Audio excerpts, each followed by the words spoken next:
Ladies and gentlemen, welcome to LOL, where the left critiques the left out loud, of course, and we do it with a smile and a chuckle to keep ourselves from crying. That's what this segment is all about. With me today, of course, is the professor, Jeremy Kuzmarov. Professor, thank you so much for joining us today. How you doing? You doing good? I'm pretty good, thanks. Yeah. Tell us about that book you got there behind you, because we see Bill Clinton's face. Tell the audience what this book is all about. Sure. Well, it's called Warmonger.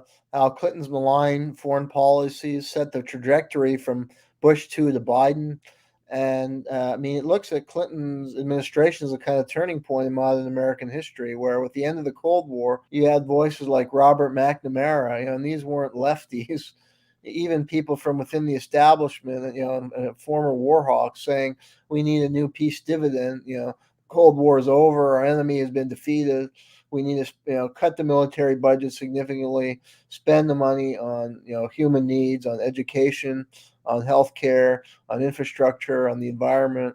But then Clinton comes along, and he's packages himself as this kind of hippie out of the '60s as part of the sexual revolution, when really he's a sexual predator.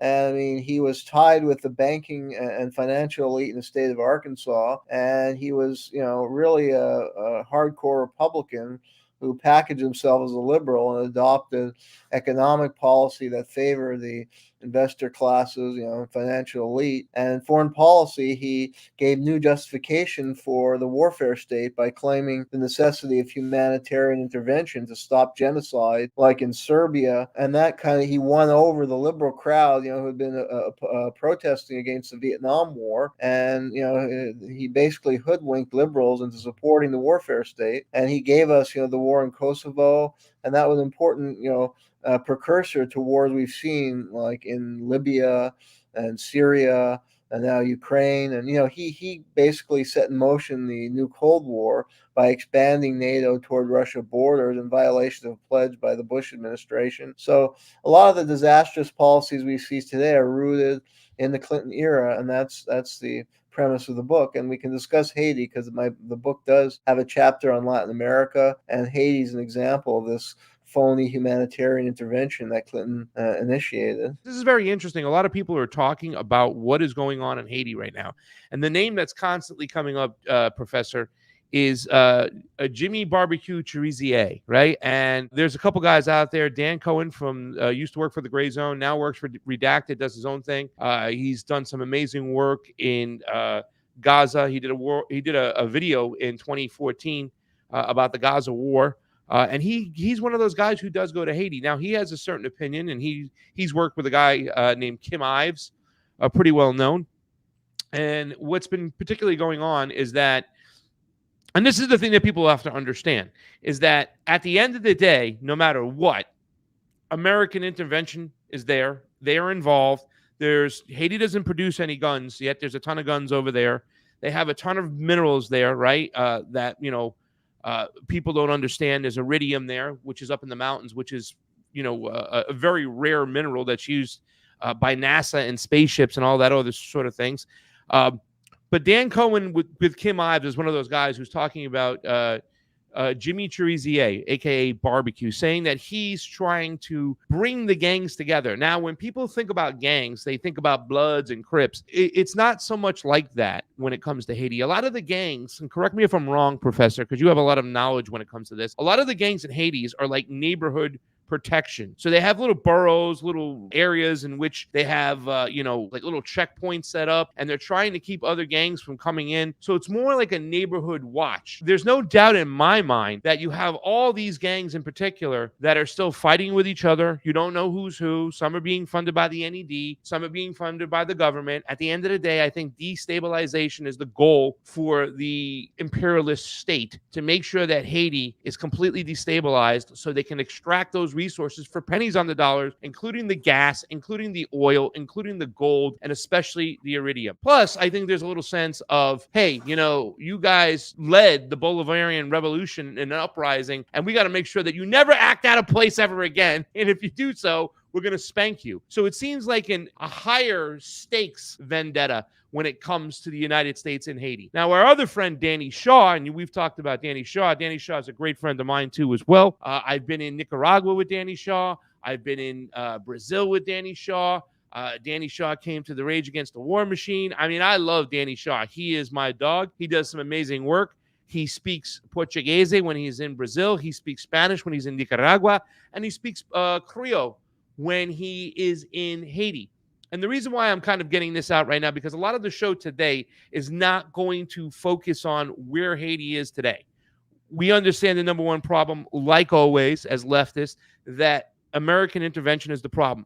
Danny Shaw spoke to a lot of the other gangs, the other boroughs, the other peoples, the other communities, and they're not so set on Jimmy Cherizier barbecue. So it seems like there's going to be a power vacuum of sorts, Professor, and it's everybody's conscious and very, on edge on who's going to take over moving forward. My solution right now, and I haven't been to Haiti, so I can't give a detailed solution over here with a lot of knowledge of what's going on, but I would always say, have the international community come in for real and have a real election where the Clintons stay out of it, when America stays out of it, elect a new leader, elect a new Congress, rewrite the Constitution. I mean, all this could really take place if the United States stayed out of it. And we're going to talk about the heart of the Clinton Foundation when they got involved, Professor, and kind of explain the crux of what's going on. Because whether if you're pro Jimmy Barbecue Cherizier or you don't think that he's the answer, the way I've seen a lot of people in different boroughs of Haiti go, we don't believe in this guy over here. We think he's an opportunist. Whatever you feel about that,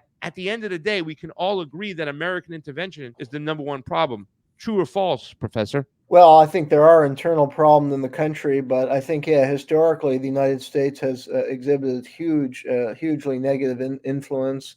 And in many ways, I agree with your analysis. It goes back. I mean, Haiti, fought off what was a slave republic, and then they, led by Toussaint Louverture, they gained their independence from France, and ever since, they've been punished for that act of defiance. And with Woodrow Wilson, you go back 100 years. Woodrow Wilson sent in Marines 100 years ago, and General Smedley Butler was one of the head Marine, and he said it was just a racket for the banking interests who wanted to take over Haiti's economy. And there was a leader, Rosalvo Bobo. I read a book. I used to assign it in courses I taught, by Hans Schmidt. It was a very good account of the U.S. occupation of Haiti, and it discussed how a doctor came to power, and he resembled Jean-Bertrand Aristide, who was a doctor who cared about the poor, and he was trying to, turn the country around and, enact social policies to help the poor, to control more of Haiti's resources, to establish more of an independent economy, and they made sure to get rid of him. And then the Marines moved in, and Brown Brothers, which is a Wall Street firm, Brown Brothers Harriman, got control of the banking, and there was a rebellion led by the Keiko, who were loyal to this result. I think Bobo was killed tragically, and the Keiko movement emerged, led by a guy named Charlemagne Perrault, and then they had him hung. The Marines carried out brutal operations against the Keiko using counterinsurgency, and they hung him. And actually, they were trying to, teach the Haitians a lesson, but they hung him, but it looked like he was hung on the cross, and that really angered the Haitian people. It made him into like a Jesus-like figure, and I don't know if he's still invoked by Haitian social movements, but, if you flash forward 100 years later, Jean-Bertrand Aristide emerged as a leader who, cared about the Haitian, he was a priest, and he was trying to enact programs to uplift the country and to help the plight of the poor. And the same thing, the U.S. got rid of him in a coup and flew him out of the country, and the country had been in chaos ever since. So you can't say that the U.S. has a good record there, and all these apologists for U.S. empire you find on CNN or even some. Why then stick right there though, Professor? And I don't mean to cut you off, but we don't have a good record. But then why is the West so interested in Haiti? I mean, I put out a theory out there. I can't prove. Obviously, resource extraction when it comes to Latin America is the key, right? Like I was talking to a good friend of mine, Laura Eisenhower, who happens to be Dwight Eisenhower's great granddaughter, just wrote a book, and I hung out with her the other day, and I was talking to her about some of the issues we had with Eisenhower. And Eisenhower is one of my favorite presidents, right? Like he warned the nation, the military-industrial complex. He was a soldier who understood costing lives of other soldiers, especially American soldiers, the price that that was on how the public perceived that, and how hard that was. But he was able, they were able, the deep state, the military industrial complex was able to persuade him. And I believe it was 1954 when the Guatemalan Revolution was overturned.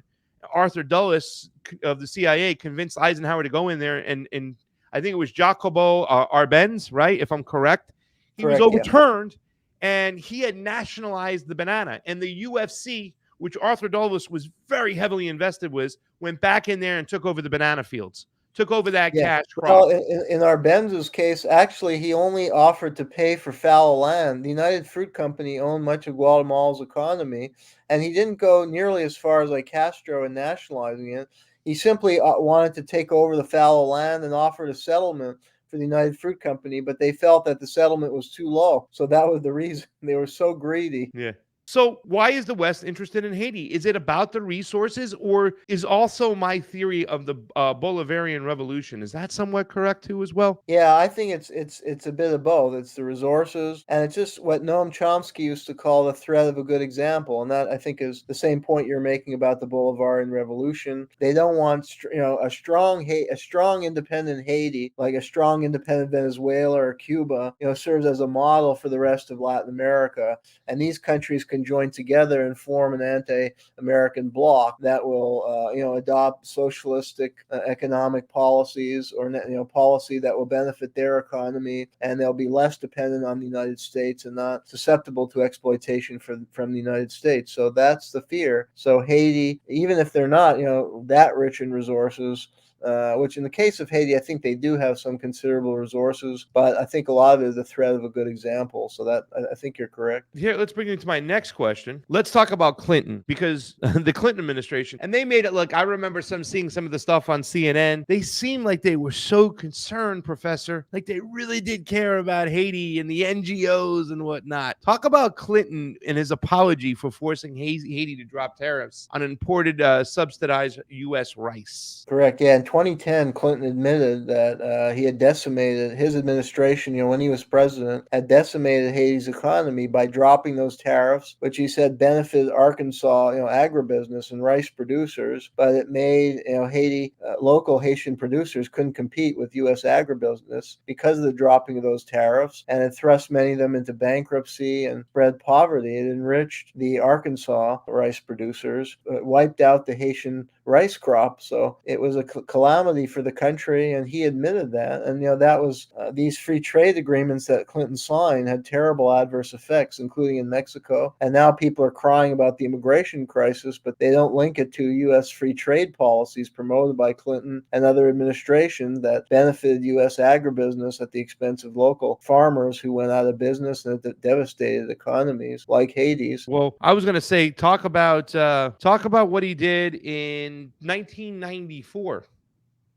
Yeah, because his administration orchestrated a humanitarian intervention. This is what it was called.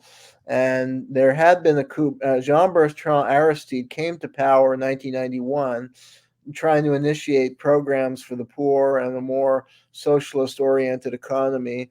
And then you had these military forces and paramilitary elements, which I think predominate today, that had been funded and empowered by the United States to go against Aristide. And then there was a chaos in the country. And so Clinton used that chaos as a pretext to say, the United States was going to bring stability to the country. And they sent Marines in, although it was illegal. It was carried out in violation of the U.S. War Powers Act, because Congress was never voted on it or consulted. It was a violation of international law. It was carried out by executive decree, and the military did reinstall Aristide, but they basically controlled him, and they told him what policies to enact, and they forced him to enact, neoliberal economic policy. Like Aristide wanted to raise the minimum wage, but they basically threatened him that if he did that, he would be overthrown in another coup. And they were pushing privatization initiatives. Jeremy, Professor, I'm so sorry. I got like Dirty Johnny in the class with his hand up. Teacher, wait 1 second, Professor. Tell me something. Why would Bill Clinton and his administration even care if Haiti wanted to raise their minimum wage? Why would that be a problem for them? Well, U.S. corporations don't like that because they make more Aha. money when they have factories here in the United States, and then the unions, wage strikes and secured collective bargaining rights under the New Deal, so they had to raise the wages of the workers and give them a middle class lifestyle. And they didn't like that because that ate away the profits of the corporate CEOs. So they decided to move their companies to Haiti, where they can pay, or countries in South America, or they can pay them less, and there was no minimum wage that they had to worry about. So they like paying them just a few cents an hour, so they could get all the profits for themselves. Well, you know what? Since you mentioned 1994, let's take a little gander, a little peek, Professor, at Clinton's speech over there in 1994 when he was talking about Haiti. Haiti's dictators, led by General Raul Cedras, control the most violent regime in our hemisphere. And for 3 years, we and other nations have worked exhaustively to find a diplomatic solution, only to have the dictators reject each one. Now the United States must protect our interests and to uphold the reliability of the commitments we make and the commitments others make to us. Earlier today, I ordered Secretary of Defense Perry call up the military reserve personnel necessary to support United States troops in any action we might undertake in Haiti. The message of the United States to the Haitian dictators is clear. Leave now, or we will force you from power. I think we can leave it at that. You'd say more yada yada yada yada. He sounds just like George W. Bush would eventually sound. Saddam Hussein, leave Iraq now. Like telling the Haitian dictators, right, what to do. I mean, why wouldn't anybody call him out back then? Can you remember the times that people just not care what was going on, or they were just so consumed with American politics? Go ahead, Professor. Well, yeah, and you see the technique. It's kind of technique of propaganda we see today. Government propaganda demonize the enemy. We see it with Russia, China, whoever. It's this evil dictator, and it's playing on the human compassion of people. That there are these horrible atrocities, and we have this big military that we can use to stop these atrocities. So it's a textbook example of the humanitarian intervention, and how Clinton kind of sold it pretty well.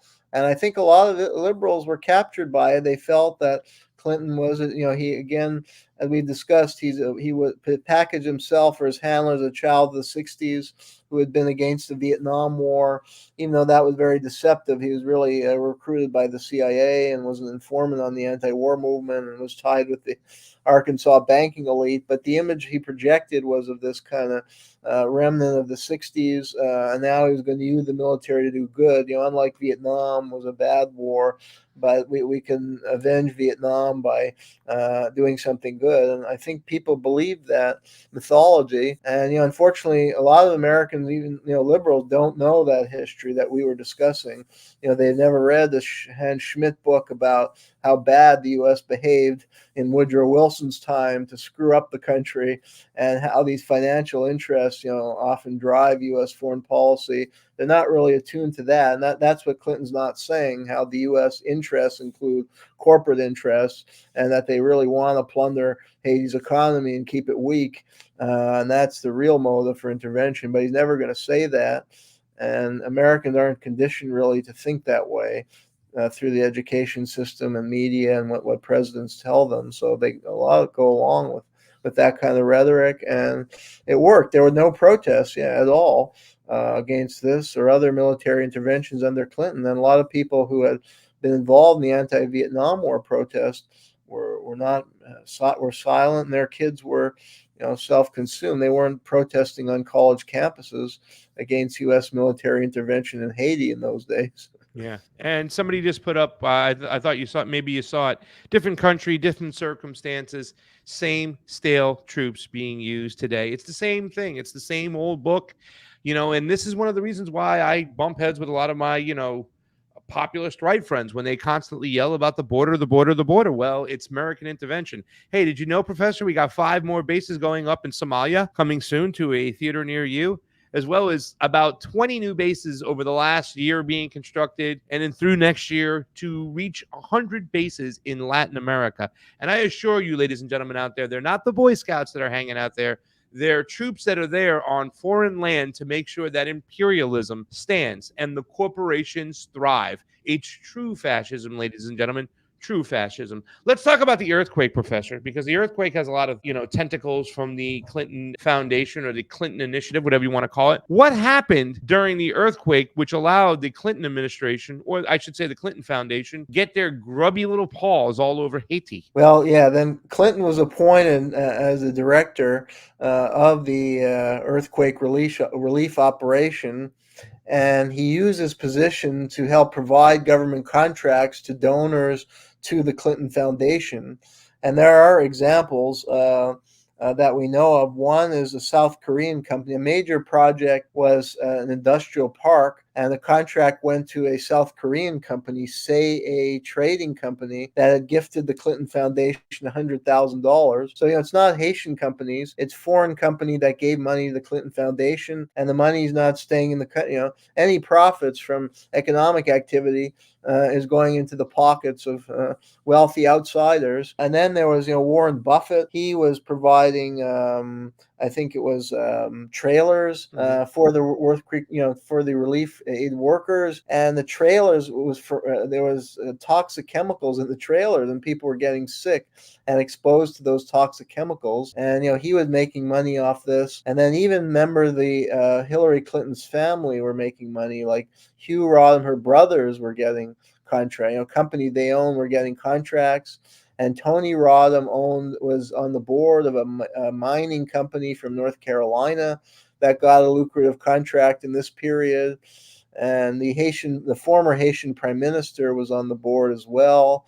And there were, very bad environmental practices of this mining company, so it became something of a scandal. But it goes to show there's this kind of crony capitalism at play.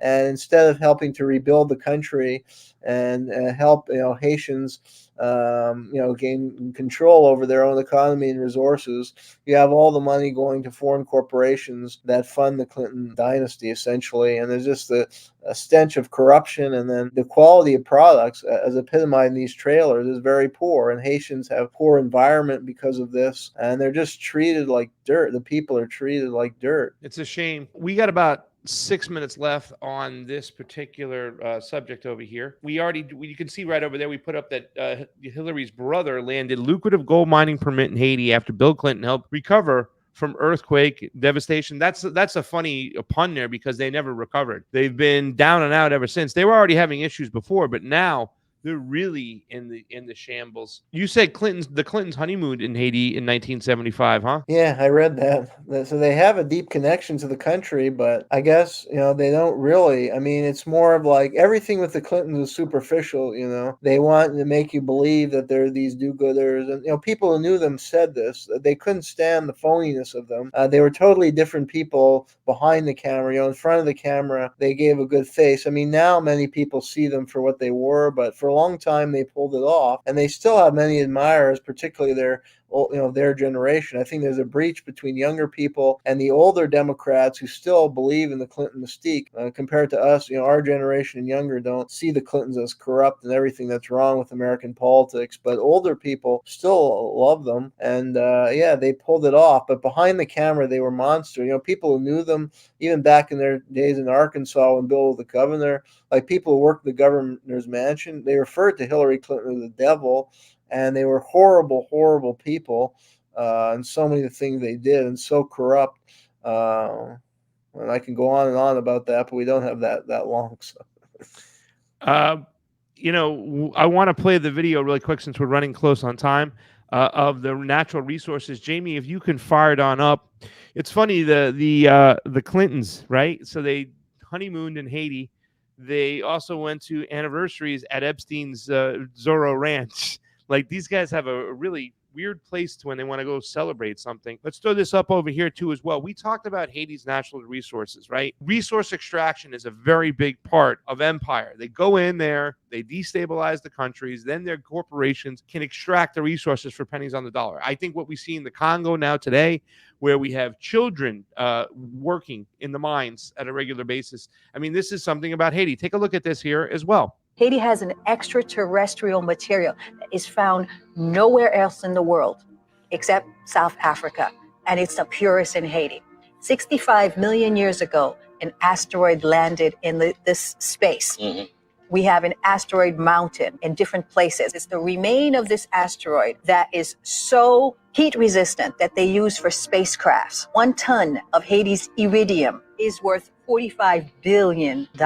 We have mountains of it. So what the UN occupation is that they put soldiers and private military contractors in UN uniforms. They're everywhere in Haiti, digging out the mountains. Since 1986, with the fall of Duvalier, the US military has been taking out Haiti's iridium. They say we have 20 billion worth of gold, 8 billion worth of copper, 120 billion worth of oil, and this iridium, we have mountains of it. Mountains of it, natural resources. They're pillaging like crazy, Professor. They want all that iridium. And by the way, Willie Bragg, friend of the show, the Democratic Leadership Council, which Reaganized the Democrats from its remnants of FDR's New Deal, absorbed itself into the Clinton Foundation. So, I mean, that's a hell of a switch out, isn't it, Professor? To go from FDR to the Clintons. Ouch. Yeah. And I mean, as far as natural resources, like Hillary Clinton, they kept screwing the country. When Hillary Clinton was the Secretary of State, she helped to undermine a left-wing leader, whose platform was to try and retake control over Haiti's natural resources following the earthquake. And she helped to install this guy, Michel Martelly, who is like a gangster type guy, and he allowed this corporate pillage. And then he was his protege was Juvenal Moise, and then Ariel Henry. So the last generation of Haitian leaders were supported by the Clintons, and Hillary, helped bring in Martelly, who really screwed over his own people. So the last thing I want to talk about, and I don't want to kind of harp on this too, because this is a show that, will be on the radio here and there, and we don't want to talk too much about it. We don't want to put our conspiracy theory hats on, but there's a lot of talk of human trafficking coming out of Haiti. And a lot of people see connections with the Clinton Foundation. This article I have over here from We Are Change. The Clinton Haiti child trafficking smoking gun, Monica Peterson. Now, she was there. This is from We Are Change, Luke Radowski's network. Murder or suicide. She was there investigating, and she was trying to figure out what was going on. A lot of noise comes when you talk about what is connected to the Clinton Foundation. It says Monica Peterson was in Haiti working for Human Trafficking Center and also worked previously for the Colorado Human Trafficking Council's Data and Research Task Force. She died a few days ago under suspicious circumstances. This is many years ago this article was written. Her friends on Facebook are looking for answers. Several close friends have made mentions on various Facebook posts that friends and family have no clear understanding of what happened to Monica, except that she died on Sunday. At least one of her friends claims Monica was murdered. And there's a lot of articles and posts and things going on. I just want to show you the next clip I have. There was this one particular lady who was looked upon as far as she got caught. And we can look at this in WikiSpooks. Her name is Laura Gaylor, right? And she is a Clinton-connected operative who 2010 founded the New Life Children's Refugee. She was also accused, Professor, of child trafficking, but only charged and found guilty of arranging irregular travel. She literally, with a group of people, got caught at the border of the DR, right, the Dominican Republic, coming out of Haiti with 30 children. And it wasn't the only time. She had a name, her real name was Laura Silsby, and she had happened to use the same lawyers that were handed to her that were used in the Pizzagate allegations, who were close Clinton connections. It just smells. And this is when a lot of people talk about human trafficking. They talk about Laura Gaylor, who was AKA Laura Silsby. And once again, connections to the Clintons all over the place. Just crazy stuff, Professor. Yeah, I mean, I don't, I'm learning from you here, but yeah, it just smells bad. I mean, everything they've done there has really screwed over the local population, and people are really suspicious. When you connect Bill so closely with Jeffrey Epstein, and he was a sexual predator, I mean, who knows what he did, he and Hillary and others.